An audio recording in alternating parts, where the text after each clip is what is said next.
Enrique García en el podcast con alma, vida y corazón, mi querido Quique. ¿Cómo estás? Toño, un gusto, como siempre, compartir contigo. Oye, muchas gracias por haber aceptado la invitación. La primera pregunta que hacemos en esta edición del podcast es, ¿qué estabas haciendo hace 40 años? ¿Qué estaba haciendo hace 40 años? ¿Te acuerdas? Sí, me acuerdo.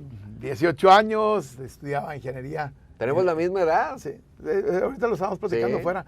18 años, estudiaba ingeniería en FIME.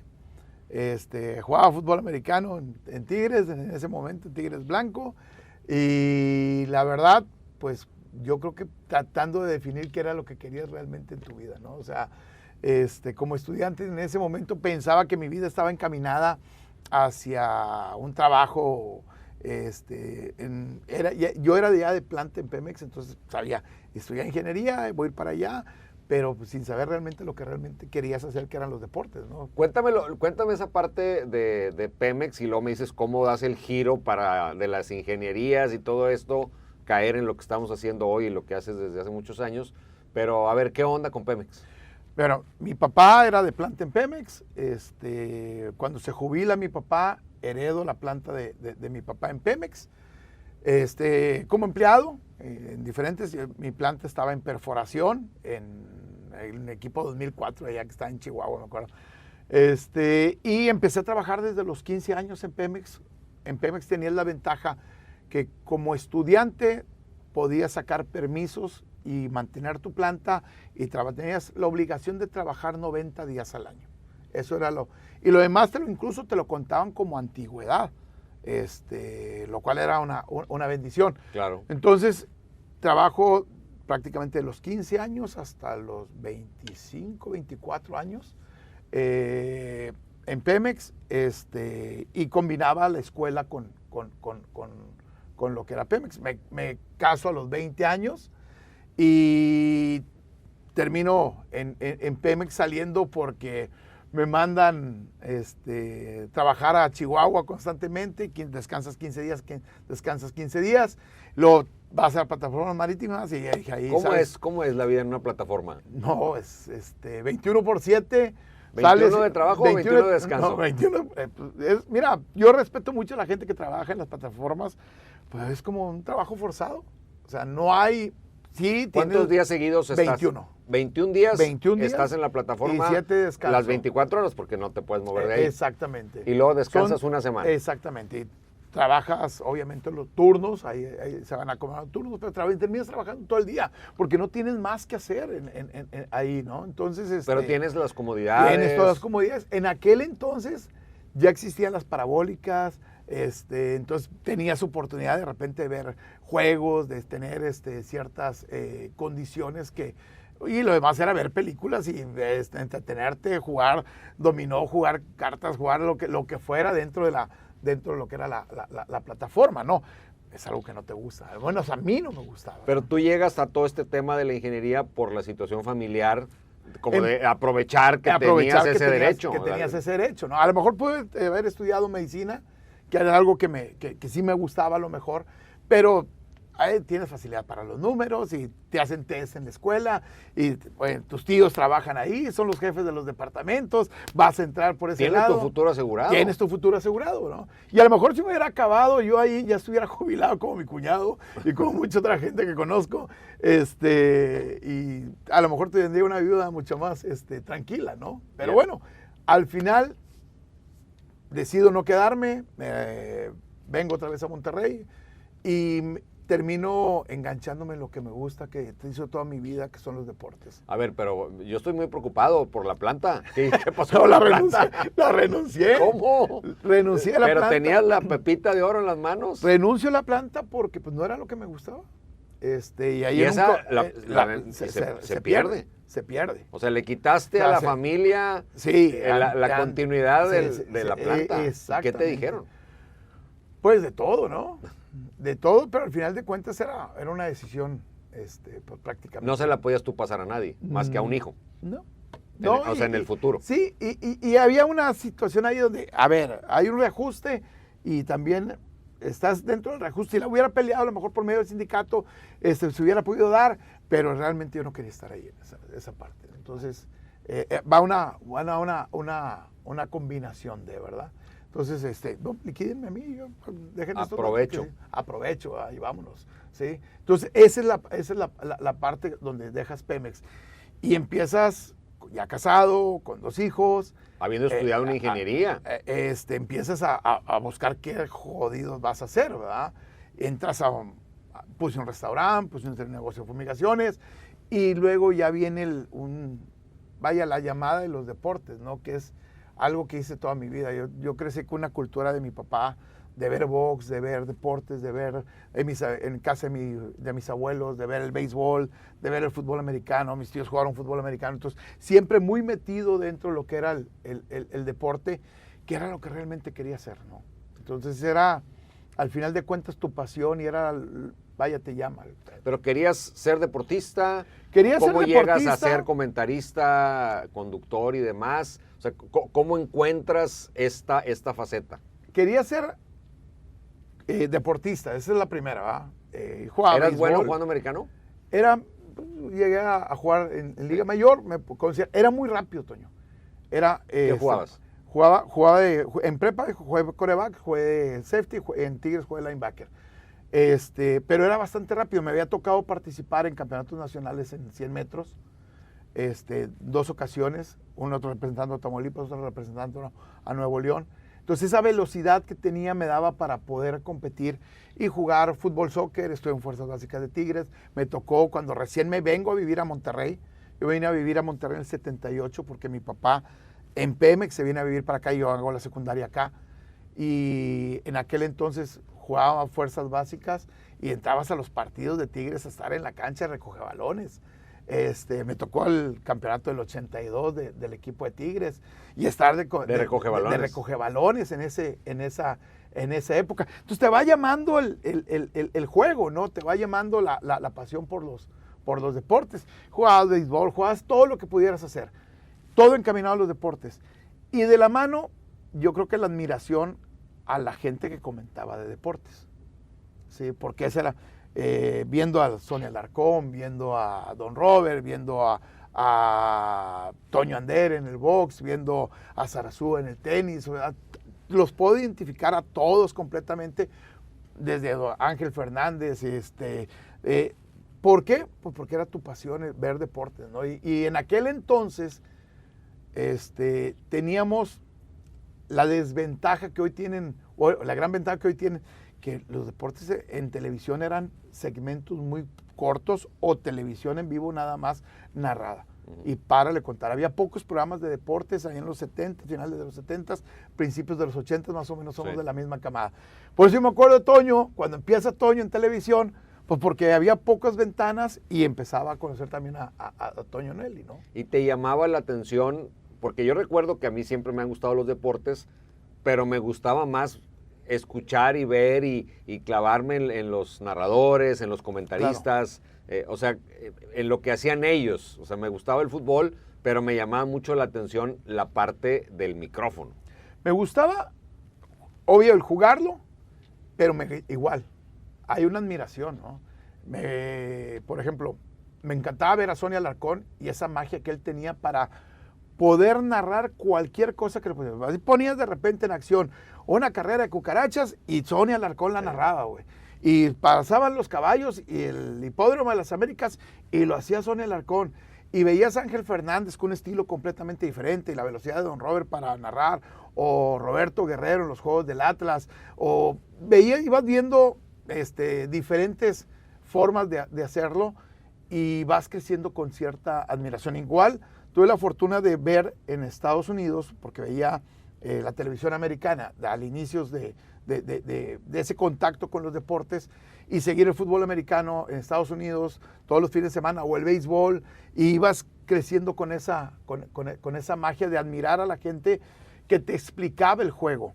Porque al final de cuentas esa es la parte que yo creo que nosotros como comentaristas a veces nos olvida. Narramos el juego, pero tenemos también que educar a cierta gente que está viendo el juego y que no, a lo mejor no tiene ese sentido de involucrarse todavía con el deporte, pero si alguien te lo explica bien, por ejemplo, como don Fernando von Rossum, que al inicio te explicaba muy bien el juego, hace que te enganches en él, ¿no? O veías el tenis y veías a Palafox y Sarasúa y te explicaban perfectamente lo que estaba pasando, ¿no? ¿Tu pasión es el fútbol americano o se ha ido transformando al paso del tiempo? Me gusta el fútbol americano desde niños, pero yo creo que todos los deportes, Toño. Igual yo veía el fútbol soccer desde muy chiquillo, el box, crecí en el mundo del box muy, muy pegado, mi papá fue boxeador. Entonces, en Reynosa vivíamos a unas 2 cuadras de la Arena Coliseo. Entonces, iba a ver los entrenamientos de hecho, por ahí hay algunas fotografías que tengo viendo entrenamientos que salían en el periódico. Viendo entrenamientos de Roberto Robaldino, del Cubano Hernández, de Salvador Sánchez, de peleadores que estuvieron en algún momento ahí en Reynosa. Y me gustaba mucho el box. ¿Por qué? Porque era un punto de contacto con mi papá. La pasión por mi papá era el voleibol, que fue jugador de voleibol, y el box, que fue también boxeador. Entonces, ese era el punto de contacto donde yo podía a lo mejor establecer un diálogo más allá, en una sobremesa o en algo que yo sabía que le quieres agradar a tu papá. Y fíjate que peleó. Le das por su lado. Le das por su lado. Fíjate que peleó Roberto Urán, o peleó el Mantequilla Nápoles, o peleó Salvador Sánchez, y ese era el punto de contacto que yo establecía con mi papá. Entonces el box, el fútbol americano más con mis tíos que habían jugado. Con mi abuelo era el béisbol. Mi abuelo no se perdía ningún juego de los Broncos de Reynosa. Mi mamá fue la primera madrina que tuvieron los Broncos de Reynosa en el 63. Entonces mi abuelo, desde entonces que empezó el béisbol, él jamás se perdió un partido de béisbol hasta que falleció. Y a todos los huercos que veía en el barrio, ¿qué anda haciendo ese? No anda haciendo nada. Lo agarraba y se lo llevaba al béisbol. Y se llevaba 4 o 5 huercos a lo mejor al béisbol. Y a los huercos, no como ahora, ¿va? Que la gente dice, oye, se perdió un niño, y no, en aquel entonces los maestros Chon los traían en el béisbol. Él era mecánico y agarraba y todo se los llevaba al béisbol y los andaba repartiendo en la noche, ¿no? Entonces el béisbol era otro punto de contacto con cada uno. Cada quien tenía su vamos a decir, su target, vamos a decirlo de esa manera. Yo veo, por ejemplo, compañeros como Enrique Bura, como Toño de Valdés, que los veo hablar con total propiedad y conocimiento de varios deportes, y yo digo, oye, yo no alcanzo a ver los partidos de fútbol que debería ver, o a tener toda la información que debería tener de diferentes ligas, porque no te alcanza el tiempo. Y vaya que hoy tienes acceso mucho más fácil a la información. Claro. ¿Cómo se le hace, Enrique, para tener toda esa información y tener el tiempo de estar bien informado? Porque una cosa es que te guste y otra es que ya te dediques a eso para estar bien informado de varios deportes. Yo creo que, Toño, es el gusto, no lo vemos como un trabajo. Trabajo era estar en Pemex. Sí. Para mí ese era trabajo. Y me pagaban obviamente por hacerlo. Acá me pagan por hacer un gusto. En algún momento, ahorita lo platicábamos fuera del aire, yo decía, no voy a trabajar en un lugar donde entre tan temprano, y en televisión empecé a hacer programas a las 5 de la mañana. Entonces pasa lo mismo. Yo creo que a la gente que nos apasiona los deportes, así sean las 2:30 de la mañana y tengamos que ver ahora al Torito en el ciclismo, que vaya, para mí era un acontecimiento ver la Tour el Giro de Italia, o en otro momento seguir a Raúl Alcalá en la Tour de Francia, y lo pones a la hora que sea, y eso se te va a hacer quedando, ¿no? Ya le vas poniendo más memoria, vamos a decir, le aumentas el RAM. Exactamente. Y el gusto te lleva a ir investigando, a ir siguiendo, ¿no? El fútbol americano, cada temporada le vas poniendo jugadores que llegan en el draft, y vas buscando el colegial, y vas buscando. Y entonces, yo creo que esa es la pasión que generalmente te llega a investigar y a ir preparándote para tener de estar bien informado, ¿no? ¿Cómo llegas a los medios? Ya decides que no era la ingeniería, que no era Pemex, sales a buscar tu vocación, ¿y en qué momento se hace el clic con la actividad ya de la comunicación profesional? De escuchar radio, de escuchar de televisión localmente, y en aquel entonces, bueno, en RG había un programa de fútbol americano, y llamas por teléfono, ¿va? O sea, oye, no, comentas una nota, un día te invitan, para que estés en ¿Tú hablaste como aficionado, para opinar para ahí? Opinar, para opinar de fútbol americano, con la ventaja que no había mucha gente que hablara de ese tema. Sí.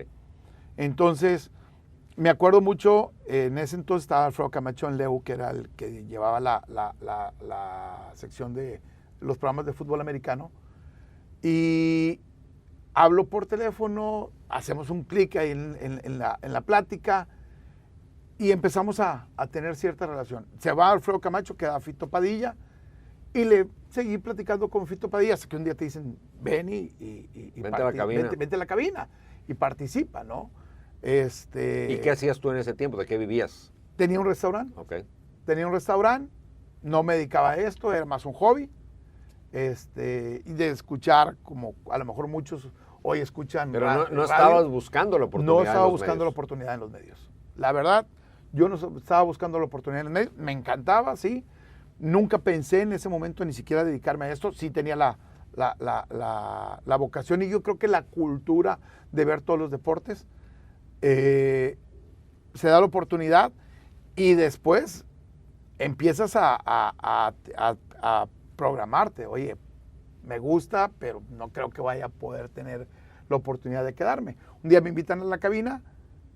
No es lo mismo ser co-conductor y que alguien más lleve el programa, sí, a llevarlo un día. Un día no va Fito Padilla y me quedo solo en la cabina, media hora, güey. Y dije, me dice Javier Plasencia, que le mando un saludo, ¿puedes o no puedes? Dije, traigo 10 temas, güey. Claro, traigo 10 notas. En tu cabeza, 3 minutos de cada nota. Para la gente que no sabe esto, y yo lo admiro de ti y de mucha gente, improvisar es complicadísimo. Sí. Entonces, estar solo en la cabina, sin llamadas en ese momento, es 3 minutos de cada tema los desarrollo, no. Los 10 temas en 5 minutos ya me los había comido. Sí. Sí. Y me está ahogando. Sí, sí. Me está ahogando la cabina. Sentía que se me llenaba el pecho, volteaba. Ayúdame, güey, corte. No hay corte, güey. No hay corte. No sé cómo terminé el cansadísimo. Cansadísimo. Salí de la cabina y dije, es que no sirvo para esto, güey. O sea, no estoy preparado. Respeto a la gente. Ahora le tengo más admiración a la gente que está en radio, a la gente que puede tener un programa de televisión, que tiene que hacer una narración, mucho más. Al día siguiente me habla don Robert y me dice, ¿a que no es lo mismo hablar por teléfono y estar que tener la obligación? Después con el tiempo supe que era así como tu prueba, ¿no? Sí. ¿Puedes o no puedes? Me dio una regañada. ¿Ah, te regañó? Sí, porque, ándale, o sea, no es lo mismo que hables por teléfono y de repente ponerle trabas ahí al conductor o sí, que estar a cargo. Que estar a cargo. Entonces me dijo, pero bienvenido, dale, prepárate, dale. Y téngale respeto al micrófono. Y ahí empezó. ¿Y ya te contrataron? No me contrataron. Era gratis. La invitación. Era invitación. Era invitación. Y para la gente que no sabe, también pagan. Aparte, sí, lo que pagan no era mucho. No era mucho. Entonces, pero es tu puerta de entrada. Ya en esto, y tú lo sabes mejor que yo, Toño, es cómo te vas abriendo puertas. Cómo tocas en algún lado, levantas la mano, pides oportunidades. Después pedí oportunidad, dame un programa a las 6 de la mañana. A las 6 de la mañana empiezas a desarrollar otro tipo de temas, ya no nada más fútbol americano. Hablaba de fútbol, hablaba de béisbol, hablaba de otro tipo de cosas. Ya tenía 2 programas en radio y luego se viene la oportunidad de compartir contigo. Y la primera vez que entré a televisión hace 30 años, entré con Toño Nelly en 12 Deportes. Sí, yo tengo muy presente pues tus participaciones con la sección de fútbol americano, sí, en 12 Deportes. Ahorita me ayudas a ubicar en el tiempo porque también, no sé si junto contigo o cuando no estabas tú, estaba Víctor Villalba. No, Víctor estaba antes. Víctor fue primero. Se va Víctor Villalba y por eso entro yo. Entras tú al programa. Víctor Villalba se va a trabajar con los Vaqueros de Dallas. Es la voz en español de los Vaqueros de Dallas de radio. Sí, exactamente. Fíjate, curioso porque... él también tenía un trabajo en una empresa. Exactamente. Le iba muy bien también, tenía un puesto ejecutivo importante, pero le gustaba el fútbol americano. Le gustaba el fútbol americano. Y se fue a dedicarse a esto. Exactamente, y se va a dedicarse a esto. Y en ese momento, Paco Salazar, nuestro productor de 12 Deportes, me hace la invitación. Es una sección, ni siquiera pensaba una sección. Son las finales de la FAIM en aquel entonces. Las vamos a grabar. necesito que alguien las presente. Estaba Cintia Ayala, Sí. que ya estaba Cintia Ayala, creo que Cintia Ayala había entrado antes. Sí. Dice, entras con ella y con Toño y presénla, y ahí se agarran, Sí. con todo lo que traemos de material.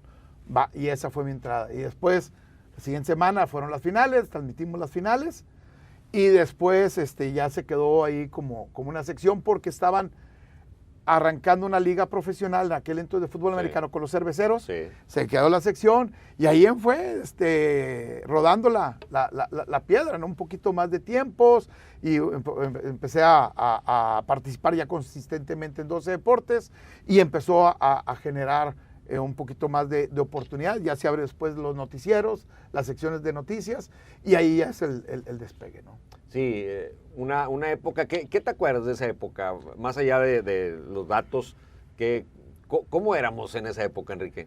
¿Cómo éramos en esa época? Yo creo que en el caso de tuyo, y era Paulino los que llevaban La conducción. la conducción, para mí era todavía me imponía el medio, ¿no? Lo que era la televisión. Pero creo que también éramos muy combativos, Toño. Yo veo muchas generaciones del día de hoy y yo no los veo tan combativos como... Tú salías corriendo del estadio para llegar a 12 Sí, deportes. Sí.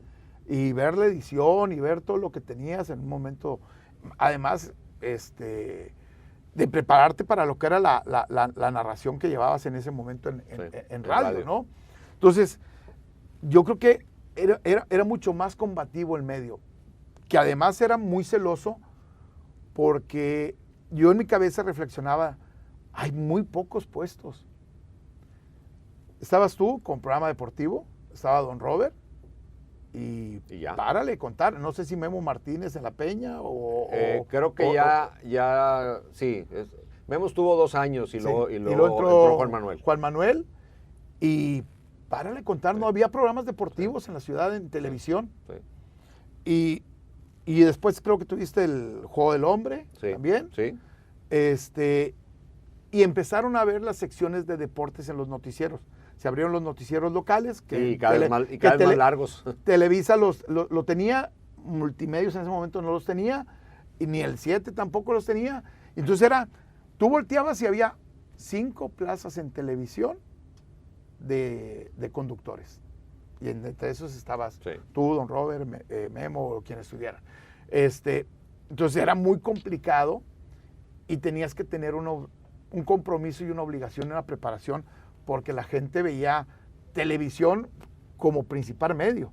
Y obviamente la crítica iba a ser fuerte, ¿no? Aparte, yo siempre le digo a los chavos, hoy quizá no lleguen ni a imaginarse cómo era, porque hoy pues tienes redes y tienes YouTube y tienes un montón de maneras de expresarte y muchas más opciones, aún de los medios formales, digamos, muchas más opciones. Pero en ese tiempo tú querías chamba, pues te tenías que tocar 2 puertas y ojalá se abrieran y se acabó. No había otra forma de estar presente. Y además, yo creo que hoy ¿no viste un partido? Porque te quedaste dormido. Como Verterame. Y a lo mejor ves el resumen o tienes la manera de conseguirlo en YouTube. Sí, o volver a ver el juego incluso.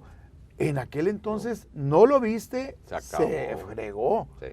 Y no ese era el valor de 12 deportes. Y además no tenías información hasta el día siguiente que salieran los periódicos. Sí. Entonces si querés checar una estadística, ¿a quién amonestaron, a quién expulsaron? No había en dónde. No había en dónde. Entonces, ese era el compromiso que tenía el medio y que tenía el comunicador. Sí. Por eso el respeto que yo les tenía a mucha gente como ustedes, ¿no? En ese momento ya empezaba a generarse lo que es en esta ciudad, lo que es radio, y de alguna manera, pues sabías que había estaciones de radio una estación de radio que estaba todo el día diciéndote todo lo que había pasado. Pero entonces, el compromiso del conductor o el compromiso de quien salía, ya sea en radio o en televisión, era mucho más grande, ¿no? Sí, y de investigar. Exactamente, era más difícil obtener la información y era, como dices, mayor compromiso el prepararte.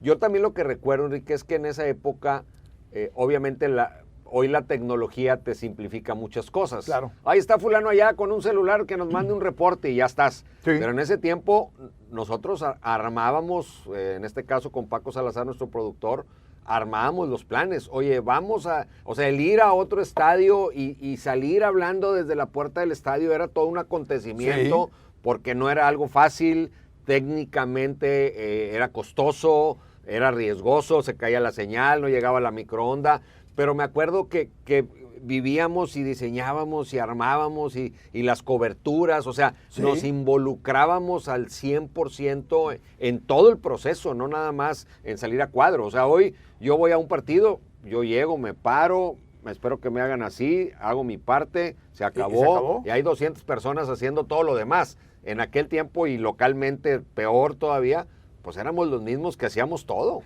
Me toca ir, y ahorita que lo dices, al Super Bowl de San Diego, que fue mi segundo Super Bowl y el primero que hago ya en cobertura de televisión. Porque el primero, pues fue una cobertura que le hacíamos en ese momento, para un programa que se llama Touchdown 99, y grabamos todo, y a la siguiente semana del Super Bowl presentamos todo el material. Pero el siguiente año, ya voy con la responsabilidad, vamos a decir, de 12 Deportes, y grabábamos todo el día, y estábamos en San Diego, y a las 11 de la noche salió un vuelo de Tijuana. Entonces teníamos que cruzar, llevar el material, o sea, ya grabamos, el cassette, ya grabamos, entonces vete al aeropuerto, llegas al aeropuerto, buscar a alguien que fuera a Monterrey, que te quisiera agarrar el cassette. Dale la confianza. Oye, de que me hace un favor, ¿vas de Monterrey? Sí, te llevas este cassette, y ahí en el aeropuerto va a llegar una persona con tu nombre, si me dices que sí, y le entregas el cassette, güey. Sí. Y entonces llegaba el material acá, y entonces lo editaban, y luego ya salía como si fuera un en vivo. Un falso vivo, como le decimos. Un falso vivo, ¿no? Yo eso hice en el Mundial de Estados Unidos 94, ¿sí? Que son las mismas épocas. Era allá, bueno, estaba en diferentes ciudades, lo depositabas en American Airlines, tenían un servicio donde pues se venía como si fuera un pasajero, o sea, entregabas el cassette, oye, va en el vuelo tal, llega a tal hora a Monterrey, y allá mandaba Paco Salazar a alguien a recoger el cassette, íbamos casi al día o cada 2 días enviando material, era lo más cerca que podías estar del en vivo, porque aunque obviamente había microondas, creo que satélites todavía no, pero no teníamos acceso a esa tecnología por el costo. A esa tecnología y en aquel entonces tomar una fly y transmitir era un dinero. No, pero hoy llevas una backpack y ahí transmites en vivo. El celular. El último Super Bowl que ahora lo cubrí para la gente de Televisa, era un teléfono. Es más, yo ponía mi tripié, me enlazaba, y se acabó, sí, sin nadie que te ayude, nada. Sin nadie... Ninguna tecnología especial. Ninguna tecnología especial, a la base del internet, muy diferente a como empezamos. Pero yo creo que somos afortunados, Toño, porque de alguna manera nosotros vivimos el proceso de cero a lo que es hoy. Sí. Entonces no me lo puedes contar. Sí. Entonces dices, no me puedes hablar de lo que es sacrificio, porque no nada más era llevar el cassette, sino era regresarte otra vez a San Diego. A San Diego. Y seguirle. Y seguirle. Llegabas a las 2 de la mañana al hotel y a las 7 de la mañana ya había una conferencia de prensa otra vez pues, del equipo. Entonces era muy cansado. Entonces esa parte yo creo que nos hace también tener un límite más alto que a mucha gente, ¿no? Fíjate, yo siempre tuve la idea cuando trabajé en el periódico, mi primer trabajo, pues yo era reportero. Claro. Yo me quedaba a que se terminara la edición del periódico y la mayoría de las veces a que imprimieran el periódico para llevarme un ejemplar abajo el brazo y llegar a mi casa. Cuando me podría haber ido a las 10 de la noche, claro, me terminaba yendo a las 3 de la mañana. Pero aprendí el proceso. En la tele era igual. De repente, oye, se va a editar. Si no lo editabas tú, que muchas veces lo tenías que editar tú mismo, era quedarte con el editor, aunque él lo podía hacer, porque era parte de la pasión, de decir, quiero ver el producto terminado y quiero ser testigo de que ya esté listo. Eso pues ha cambiado mucho al paso del tiempo. Ha cambiado mucho y aprendimos a hacer cosas diferentes. Sí. A mí, por ejemplo, cuando ya después entro a los noticieros, yo les decía, oye, es que las secciones de deportes o los programas de resúmenes de deportes salen a las 11 de la noche y ya el editor ya se fue, güey.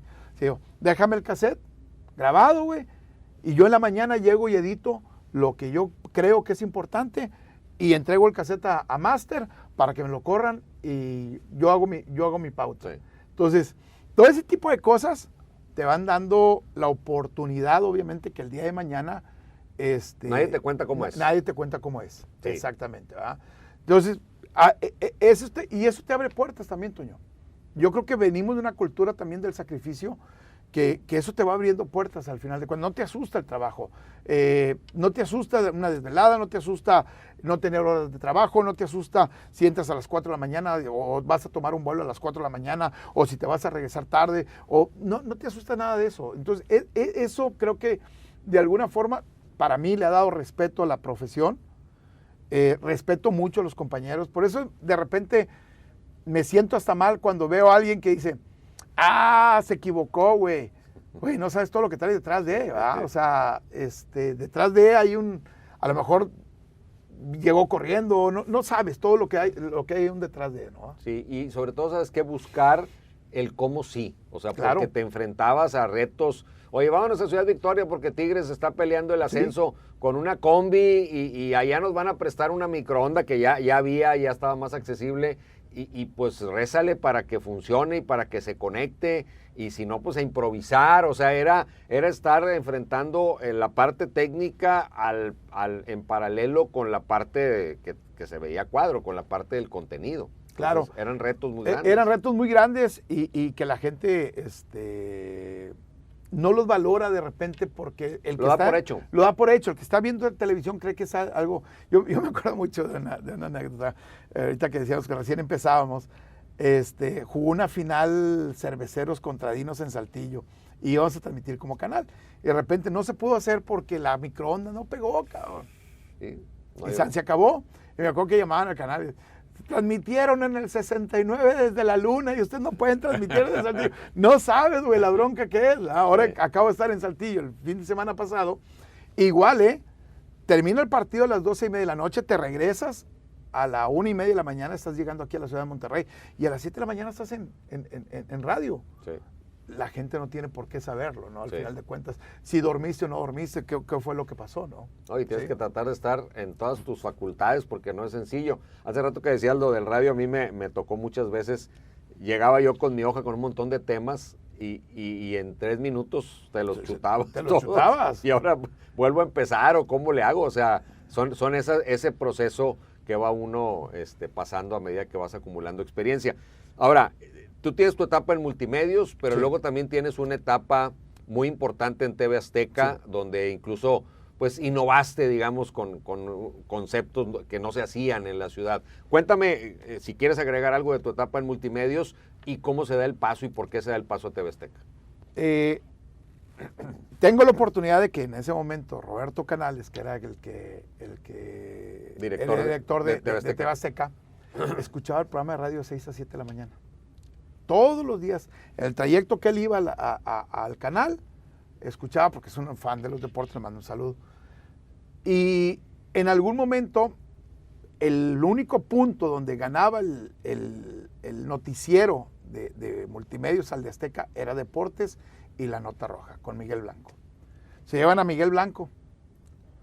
Y en aquel entonces, Miguel Blanco dice, oye, tráete a Enrique, güey. Y ya entonces les vamos a ganar. Y efectivamente pasó. Me voy para allá, me hacen una oferta. Tú lo viviste en multimedios, pues don Robert, ya no tenías para dónde brincar, ¿no? Entonces, dices tú, o sigo siendo El 2. cola de gato, Sí. o soy cabeza de ratón. Sí. Eso te iba a preguntar, Sí. ¿qué te convence de dar el paso? Porque en ese tiempo, pues Azteca, a pesar de los esfuerzos Sí. que se hacían, no deja de ser un canal que es repetidor, que tiene ciertos huecos. Mediodía, o sea, no tenías la misma proyección, por lo menos en teoría, Claro. que en multimedios. Claro. Primero, No viste futuro. no es que no hubiera futuro, pues tenía una necesidad económica y entonces la oferta económica Superó. era mejor que lo que me ofrecía en ese momento multimedios. Era una decisión difícil porque en el noticiero iba creciendo y iban creciendo las oportunidades y en ese momento entendías que el desarrollo de la empresa multimedios también iba creciendo, pero el otro lado tú también tenías una parte económica a la cual ya le había sacrificado 9 años en multimedios, que decías tú, güey, lo que me van a pagar allá, el beneficio para mi familia es completamente diferente. Entonces, tomo esa decisión de irme. Igual, el tener tu propio programa en ese momento, a mediodía, que también ese era parte del reto. Es decir, ¿sabes qué? Acá nomás hago en televisión, en la noche 12 deportes, en el día hago noticieros y párale de contar. Y acá era tener tu propio programa y además manejar todo el sentido de deportes, ¿no? Y me toca la oportunidad de tomar la decisión de decir, ¿sabes qué? Me la juego, empiezas a construir un equipo. Y tuvimos la oportunidad también de que la confianza que nos dieron en ese momento de la dirección, a ver, trata de innovar, güey, vete a hacer coberturas. Nadie hacía coberturas, entonces nos fuimos al Super Bowl, nos fuimos a Juegos Olímpicos. A Juegos Olímpicos de Atenas me voy solo, en el 2004. Y cuando regreso a Juegos Olímpicos me doy cuenta de que si hubiera ido antes a hacer un scout, hubiera podido hacer mejores ventas, mejor planeación. Siguiente año, 2005, me voy un año antes a la Copa Confederaciones Alemania. Y en Alemania te das cuenta de que puedes vender, que puedes hacer, todo ese tipo. Y hacemos una planeación para el Mundial del 2006.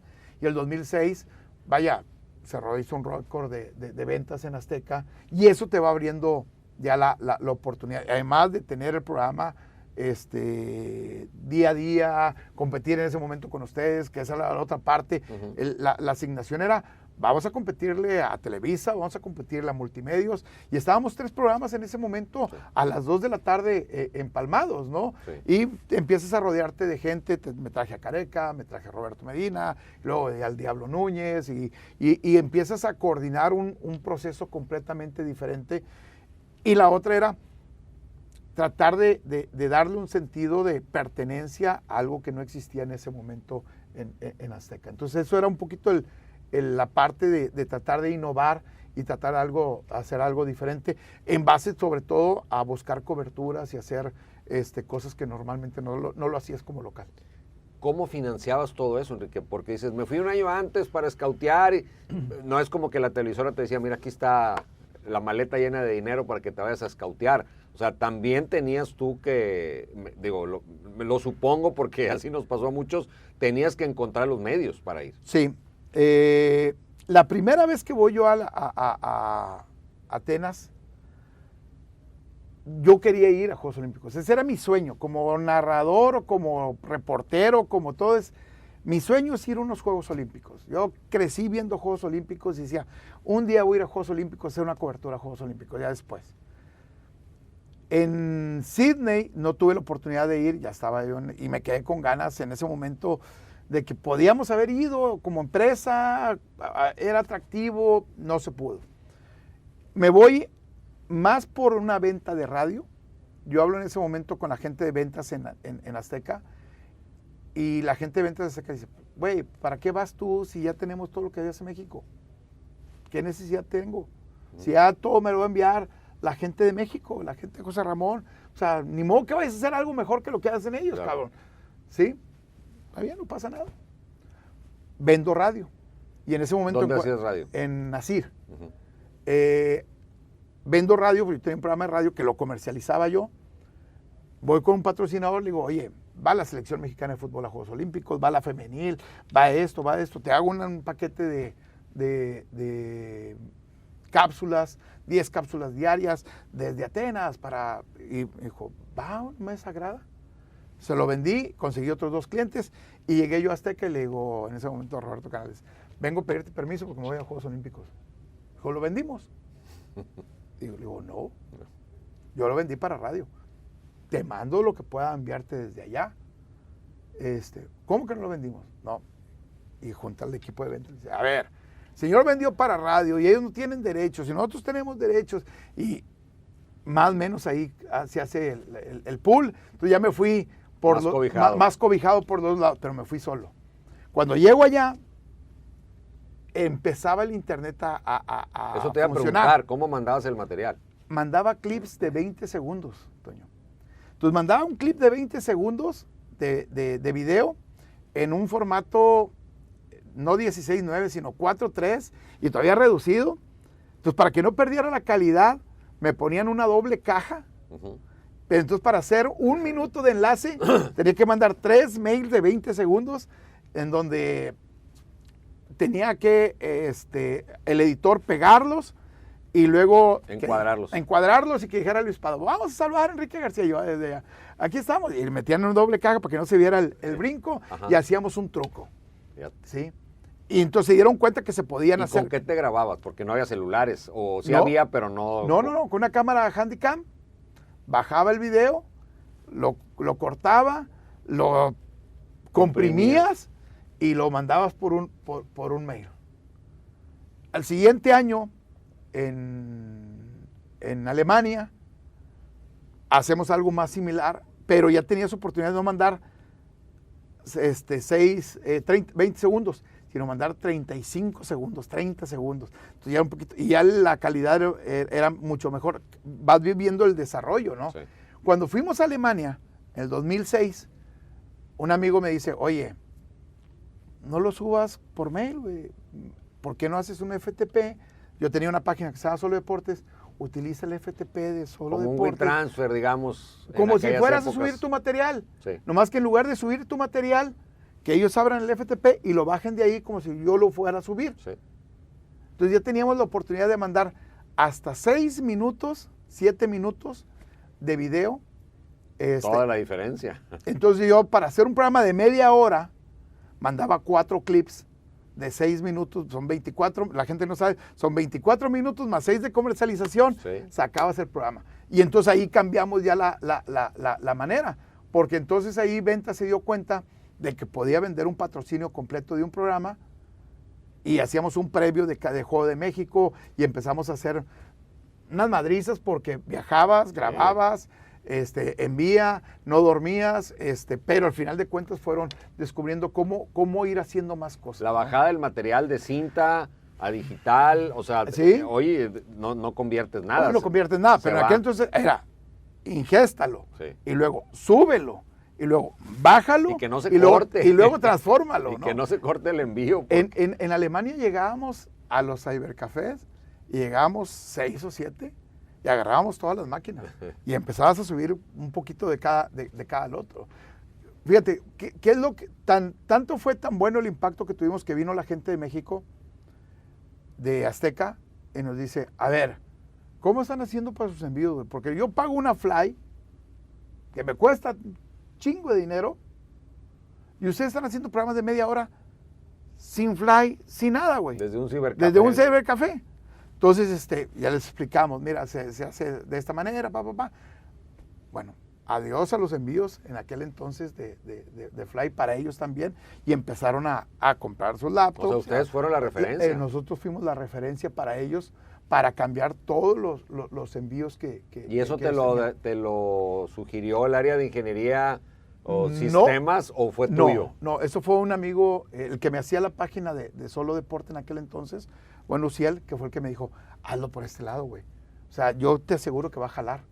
Ya habíamos ido anteriormente que a Panamericanos, que al otro, y todo era, o mandas el cassette, o mandas un clip de tantos segundos para poderlo funcionar. Y ahí fue donde ya realmente cambiamos todo el proceso y ya entonces empiezas a vender de manera completamente diferente, porque ya vendes cápsulas de 1 minuto que sabes que va a llegar, sí. Ya las vas a patrocinar, ya empiezas a generar dinero. Entonces, ¿cómo era? Bien fácil, yo tenía una fórmula bien fácil que Contador Juan Díaz y Roberto Canales la implementaron. ¿Quieres ir? Sí. ¿Qué quieres hacer? Puedes hacer cualquier cosa que quieras, nomás que por cada peso que te dé, me vas a traer 3. Si te vas a gastar $1,000,000 de pesos, te vas a traer 3. Entonces tú tienes que voltear a ventas y venderle a ventas tu proyecto para que ventas entonces te genere la lana que... Entonces, así fue. Muchas de las cosas. Yo hacía mi planeación y hablaba, decía, a ver, el scouting, pónmelo en el proyecto de Juegos Olímpicos o pónmelo en el proyecto del Mundial.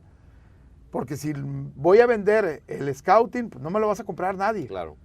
Si lo vendo, qué bueno, pero nadie me lo va a comprar. Entonces lo poníamos dentro del paquete y ahí era donde se vendía. Y también muchos clientes locales entendieron que no había oportunidad de ir a comprar televisión nacional porque es muy cara, pero dijeron, esto sí lo puedo comprar. Y además tenemos una cosa muy, muy curiosa. A los regios nos gusta ver a los regios. Sí. De regios para regios. De regios, tú lo vives. Sí.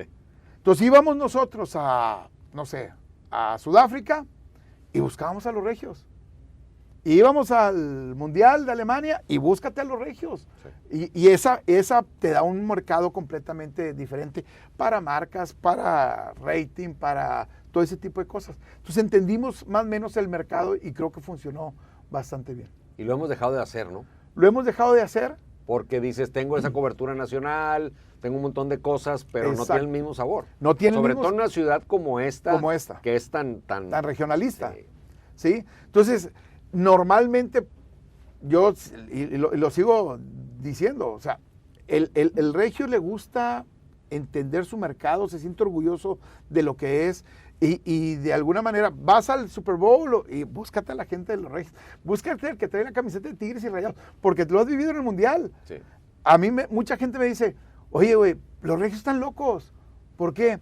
Todos venimos con la camiseta de México y ustedes vienen con la Tigres y Rayados, güey. Sí. Pues no son de México, Tigres y Rayados. Sí, pero vivimos entonces, en un mundo aparte. Vivimos en un mundo aparte. Y lo vivimos el fútbol y lo vivimos en otro tipo de cosas. Y así suele suceder. Vas a cualquier evento y ellos están orgullosos de Tigres y Rayados, ¿no? Sí. Sí. Enrique, ¿todavía tienes ese mismo entusiasmo? ¿Los años te lo han golpeado o no? Fíjate que sí. Yo... ¿Sí lo tienes o sí te lo han golpeado? No, sí me lo han golpeado y también tengo el mismo entusiasmo. Yo creo que sí. Me gusta mucho lo que hago, Toño. Aunque a veces quiero hacerlo menos. Yo creo que ya tienes un proceso más selectivo y creo que te pasa. Sí, claro. Sí. Y si no fuera así, después de tanto tiempo, pues también estamos jodidos, ¿verdad? Sí. Pero me sigue gustando lo que hago. Sigo pensando que si algo sucedió en el fin de semana, quiero que sea lunes en la mañana para estar en la cabina en radio haciendo programa. O llegar a televisión y decir, así haya perdido, si él perdió el América, dale, güey, dale, vamos, es parte del cotorreo. O porque hacer tú le das a la América, ¿verdad? Sí. Hacer una sinergia con la gente. Entonces a mí me divierte eso y me sigue motivando. Mucha gente me dice, ¿te motiva a ir a algún evento en lo particular? Me motiva el día a día. Porque si no me motivara el día a día, cualquier evento a lo mejor, ya en nuestro ego, porque también tenemos una egoteca, sí. Yo creo que todos los que trabajamos en esto, si hay cosas que quieres en un momento determinado vivir o hacer, pero me interesa más mi día a día, Toño. El día a día creo que ese es lo que te va a llevar a lo demás. Entonces sí, todos los días sigo pensando en que me divierte mi trabajo, en que quiero ir a hacerlo y que tengo una motivación por... Siempre me digo a mí mismo que la mejor historia que he contado todavía no llega. Va a llegar mañana. Sí. Como te pasa, ¿no? Sí. Seguramente. El mejor gol que voy a narrar todavía no me toca. Sí. Va a llegar, ¿cuándo? No lo sé. Y ojalá llegue y ojalá tenga la oportunidad de poderlo hacer, ¿no? Sí. Sí. Enrique, todos estos años en un medio que es áspero, que es complicado, tú decías el ego, la competencia, muchas cosas. A mí me llama la atención que has estado en varios medios, tienes 30 años de carrera o un poco más, pero siempre has mantenido una trayectoria ajena a conflictos, ajena a broncas, que hoy incluso son deseables porque te ponen en la boca de la gente, aunque sea para mal, cosa que yo no comparto. No comparto. ¿Cómo le has hecho? Esa parte lo he tenido muy, muy claro. No soy de los que me gusta que hablen mal. Como dicen, bien o mal, pero que hablen, no. Recuerdo mucho algo de que decía mi mamá. La primera vez que te dicen algo, güey, se te va a quedar. Aún así, la gente habla. Uh-huh. Y te lo vives, Toño. Al ser una persona pública, y la otra parte, creo que no me interesa hacerle daño a alguien más que me interesa decir lo que es o la verdad de lo que tiene que ser. Hay gente que le gusta crear a lo mejor una polémica o que se hable de él o que se hable de otra gente por lo que tú dijiste y estar inmerso en eso y buscar likes y no, yo creo que la cultura en donde nosotros crecimos, que era más informar sin ser nosotros el personaje central de la historia, yo creo que la trato de respetar. Se me queda mucho una frase que sucedió en Azteca cuando los Juegos Olímpicos de Beijing, que de repente Televisa, Azteca llevaban alrededor de que si los cómicos y que el entretenimiento y que si el otro, y llegó un momento donde Azteca perdía en el rating contra Televisa, hicieron un cambio, movieron todo y salió una frase que me pareció muy interesante y que después le dio la vuelta, no se ganó el rating, pero le dio la vuelta y se emparejaron, que era, lo más importante de los juegos son los juegos. Lo más importante de un partido es el juego. O de una historia es el personaje, no eres tú. Entonces, yo creo que eso me ha ayudado también un poquito a mantenerme a lo mejor fuera de ese target, ¿no? Aún así, es vaya, inevitable que hablen de ti o que te digan que todos los días te mienten la madre, ¿va? Por ejemplo, yo tengo un juego con la gente, ¿va? Todos los días que alguien quiere una mentada de madre, dígame, yo se la miento y tengo las mentoterapias en radio para toda la raza, ¿va? Sí. Pero hasta para eso tienes que tener el saber cómo hacerlo, ¿no? Hay gente que dice Pini y tiene razón, Pini Ramones, hay gente que dice caca y la hueles. Sí. Y hay gente que dice caca y te ríes, ¿verdad? Sí. Entonces, yo creo que tienes que entender cómo manejarlo en ese sentido. Y trato, al menos yo, mantenerme alejado en esa... Nunca agredo, o trato no agredir a un compañero. Al contrario, si el día que tenga la oportunidad de saludarlo, lo saludo con gusto. Y si no me quiere saludar porque se siente afectado por alguna razón, por competencia, bueno, es tu bronca. Yo no tengo ninguna bronca con nadie. Sí. Al menos lo he manejado así. En todo este proceso, Enrique, nos toca el adentrarnos en las redes sociales. Nos toca vivir la transformación. Yo coincido o insisto en que en estos últimos 20 o 30 años la comunicación ha cambiado más que en los anteriores 100. Sí. Y no solo en tecnología, sino en los códigos de comunicación. Es decir, no es nada más si hoy tengo Twitter o tengo celular o tengo X, es cómo les gusta o cómo prefiere hoy la gente que le hables. Yo siempre señalo que pues a mí me pones una cámara y es enderezate la corbata, claro. El nudo, amigos, ¿cómo está? O sea, crecimos con ese condicionamiento, claro. Porque así era la época. Y hoy es al revés. Hoy, mientras más despeinado salgas, si sales desde el baño, o sea, la gente hoy está buscando otras cosas. ¿Cómo le haces con eso? Yo creo que ya a la altura de nosotros ya somos... Ya estamos hablando como viejitos, ¿verdad? Ya somos lo que somos, ¿verdad? Sí, para exacto. Y bueno, trato de que sea a lo mejor lo más orgánico posible. Yo creo que la gran ventaja que hoy tienes es que pues hoy si sales sin corbata, a lo mejor si esto lo hubiéramos grabado tú y yo hace 20 años, salimos con corbata, claro, los dos, ¿verdad? Claro. O sea, es una entrevista mucho más cuadrada. Pero yo creo que de alguna forma, Toño, te tienes que ir adaptando. Y creo que aquellos que seguimos en el medio es porque hemos sido camaleones.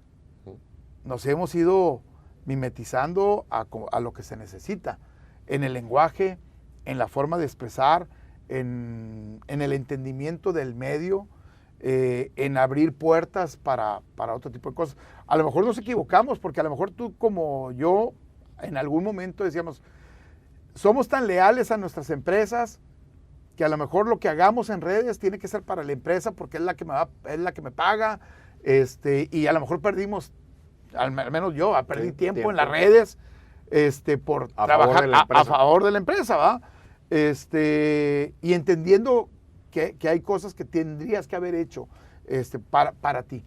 Pero también creo que hoy en día, hoy la ventaja que tienen los nuevos comunicadores es que tienen que ser ellos. Y en el ser ellos, hay quien tiene carisma y hay quien no tiene carisma. Y esa es la gran diferencia.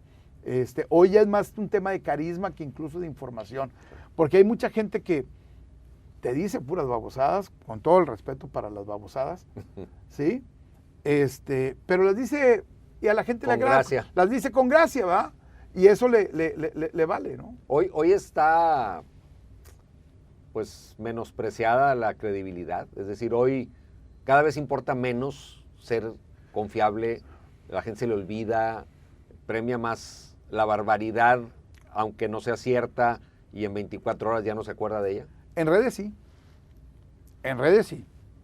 Por eso cuando surge una noticia que es importante en cualquier ámbito, espectáculos, no sé, policíaca, política, deportes,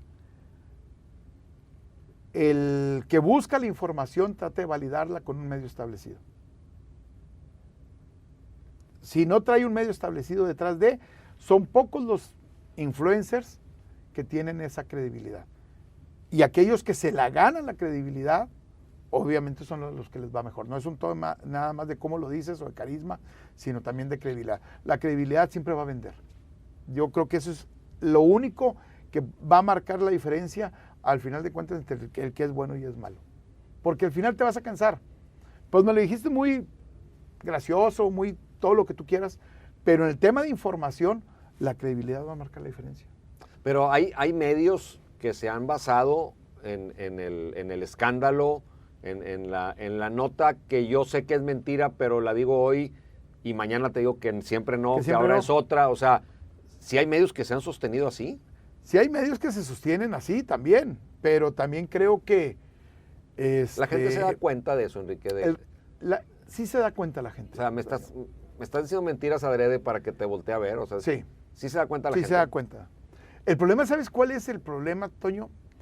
Que yo creo que una mentira que a veces la repiten tantas veces, hay gente que la convierte en verdad. Y la mentira es una mentira. ¿Sí? El desinformar sigue siendo un punto en contra de cualquier empresa. Yo creo que esa empresa, el día de mañana, cuando quieras vender tu marca a ciertos productos, el desinformar te pega. ¿Sí? Yo creo que en el valor del mercado de seriedad, y tú y yo lo sabemos, hay marcas que dicen, yo no voy a entrar con tal cliente, o digo, con tal programa, o con tal personaje, o con tal, mi marca no se presta para eso. Entonces, si hay un valor de mercado, que hoy a lo mejor dice, pues me vale, güey, o sea, yo voy a seguir haciéndolo porque me da likes y eso me da un dinero, pero a lo mejor no tienes todo el campo abierto para todo el panorama completo. Al inicio, Enrique, me decías, si me hubiera quedado en Pemex, a lo mejor hoy como mi familia ya estaría jubilado. ¿Te ves jubilado de esta profesión que ejerces hoy? Yo creo que no. Yo creo que mientras me dé el gusto por los deportes, yo no me veo jubilado, al menos no ahorita, ¿va? Ahora, tampoco quiero que el día de mañana el medio te retire, y hablo del medio el que sea, ¿va? Que te vayas. Sí, hay que seguir teniendo las condiciones. Claro, si mi memoria no me da, si mi lenguaje ya no me da, si tu imagen no te da, porque también eso es parte de esto, pues vete a otra parte, ¿no? Pero sí, a lo mejor en algún momento... Bajarle el acelerador. Bajarle el acelerador. Vuelvo otra vez a lo mismo, de lo que te decía al inicio. Me gusta tanto esto que hoy ya trato de hacerlo lo menos por lo mismo que me gusta y hacer las cosas que realmente me llamen la atención. Sí, yo también paso por ese proceso que ya estoy dispuesto a decir que no a lo que no me gusta. Claro. Y a lo mejor antes agarrabas todo claro. Lo que cayera porque era el deseo de mostrarte. De aparecer, ¿no? De mostrarte. De aparecer, si te decían, oye, sales a las 5 de la mañana en un programa de televisión. Hoy ya no. Exactamente. Hoy ya no. Hace 20 años que me lo dijeron, que sales en un programa de televisión. Pero, claro, güey, a las 5 de la mañana. ¿Quién te va a escuchar? Alguien va a estar despierto, cabrón. Sí. Y sí, efectivamente había alguien despierto y descubrimos que había un mercado que existía a las 5 de la mañana. Curioso, yo empecé a las 5 de la mañana y hoy todas las televisoras empiezan sus noticieros a las 5 de la mañana. Cuando tú empezaste eso no existía. Cuando yo empecé no existía. Era un programa que se llamaba El Primero de la Mañana, y lo hacíamos en la calle. Sí, me acuerdo de eso. Hacía sin un script, sin un libreto. Y dabas premios. Exactamente, y jugaba con la gente. A las 5 de la mañana dices tú, caray. ¿Sí? Entonces, ¿Eso se te ocurrió a ti? Sí. ¿Sabes qué? Entre sí y no. Ya el formato sí, porque me dice Roberto Canales en aquel entonces, lo que te escuchaba yo hacer en radio, de 5 a 6, de 6 a 7 de la mañana, dame 15 minutos en televisión para que el noticiero no empiece de cero. Uh-huh. Que ya haya algo en la pantalla. Sí. Pero en el estudio no llegaba el staff. Tenía que llegar el staff a las 5:30 para entonces yo arrancar a las 6. Entonces, ¿cómo le hacemos? Dijo. Le dije, bueno, dame una cámara. Si ya las unidades móviles están en la calle, dame una cámara. Yo también buscando que fuera lo más cerca de mi casa. y me voy a la calle. ¿Y a quién te encontraste en la calle ahora? Al que iba a parar el camión. O me iba a los tacos, o me iba a cualquier parte. Y al final de cuentas fue un producto que resultó ser ganador, ¿verdad? De la nada prácticamente. Sí, no, pero ¿sí? Fue muy exitoso, fue muy, ¿sí? muy innovador. Entonces, ¿dónde está el éxito? Pues a veces donde menos lo pensamos. Hay que pero si me dices ahorita, haz otra vez un programa a las 5 de la mañana. No, güey. Ya no voy a ir a las 5 de la mañana, ¿no? Sí, por más que me guste, ya no voy a ir a las 5 de la mañana, ¿no? Estoy de acuerdo. Sí. Enrique, ¿hay algo importante de lo que te arrepientas o que digas, bueno, si me volviera a enfrentar a esta situación con la experiencia que tengo hoy, ¿lo haría diferente o no? Yo creo que no, Toño. Yo creo que, bueno o malo, tendría que regresar en el tiempo y ver, a veces mucha gente me dice, ¿trabajarías otra vez con tal persona? ¿O trabajarías? Yo creo que sí. O sea, en esa parte no he sido rencoroso ni voy a hablar mal de ninguna persona, ni mucho menos, y de situaciones menos. Uh-huh. ¿Sí? Yo no me arrepiento de lo que he hecho, bueno o malo, al final de cuentas es parte del camino, ¿no? Te vas a encontrar pozos, subidas, bajadas, pavimentadas, lo que tú quieras.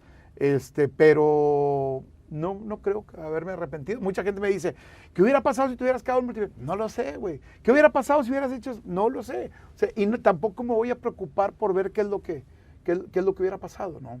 Entonces, no me arrepiento.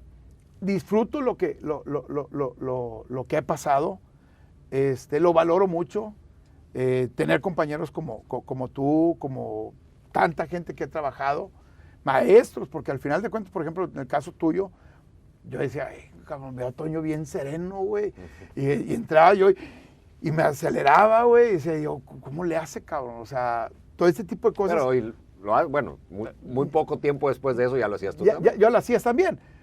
Es como andar a lo mejor en bicicleta, ¿va? Sí. Pero pues hay quien anda en bicicleta y es más hábil para andar en bicicleta, ¿va? También.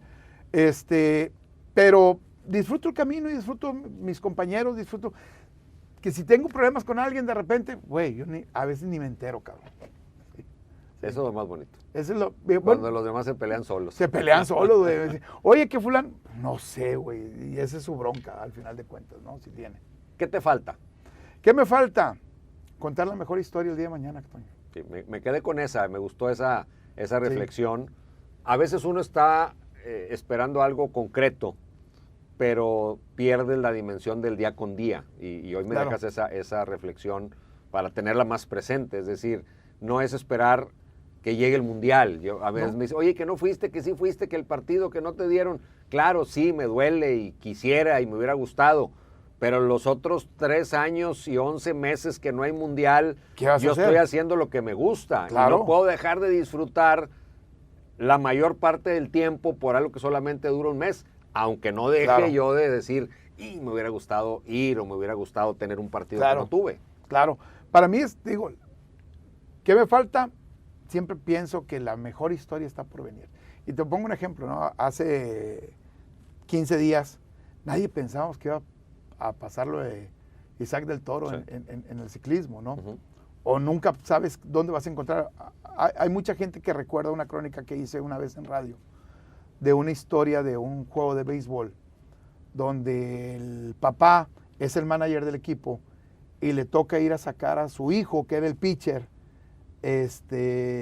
y a relevarlo. A relevarlo. Y el niño entre lágrimas, como diciendo, no me saques. Entonces, toda esa magia del momento la narro en radio en aquel entonces. Cuando hoy la radio que tenemos ya es visual, porque tenemos Facebook, la cámara, el Live, Facebook Live y todo.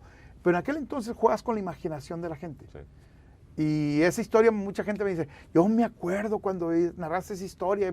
Y dices, ¿tú sabes qué? A lo mejor para mí, en mis sentimientos, no es la mejor historia que yo he contado. Como a lo mejor para ti, ¿cuál es el mejor partido que has narrado, Toño? Sí. Y a lo mejor tenemos conceptos completamente diferentes. Yo me peleo, por ejemplo, con mi hijo y me dijo, el mejor partido que has narrado es un Monterrey-Toluca, que una vez lo narraste y era un partido de la nada y te salió con madre. Yo, güey, ni me acuerdo, cabrón. Ni me acuerdo, pero para él significó algo. Significó algo y eso es. Pero entonces, para mí, ¿qué me motiva en esto? Que la mejor historia que voy a contar puede estar el día de mañana. Enrique, te agradezco mucho que hayas estado aquí y a propósito de seguir contando historias, te quiero regalar esta libreta muy, muy sencilla con un mensaje para ti, pero lo más importante es que tiene muchas páginas en blanco. Y que ojalá que a partir de hoy esa nueva historia que estamos esperando que llegue y cuando llegue esa estaremos esperando que llegue una mejor, las podamos plasmar y a lo mejor en algunos años pues nos juntemos a ver qué páginas le agregamos a esta historia que los medios nos han permitido escribir de manera conjunta. Te le agradezco mucho, Toño. Fíjate que, y eso es cierto, en mi cabeza tengo un libro que se llama Mis 50 historias preferidas. Y me dicen, ¿por qué no lo has escrito si ya lo tienes? Porque cada día me sale una historia diferente. Y ya tienes más de 50. Ya tengo más de 50, güey. Bueno, cámbiale el nombre, que sean 100. Sí. Pero el problema es que vas a llegar y vas a tener una más, ¿no? Entonces, tienes que depurar al final de cuentas. Pero gracias, Toño, y gracias porque va mucho con el sentido de vida que tengo, porque la mejor historia siempre está por venir. Gracias, Enrique. Gracias, Toño. Enrique García, en el podcast.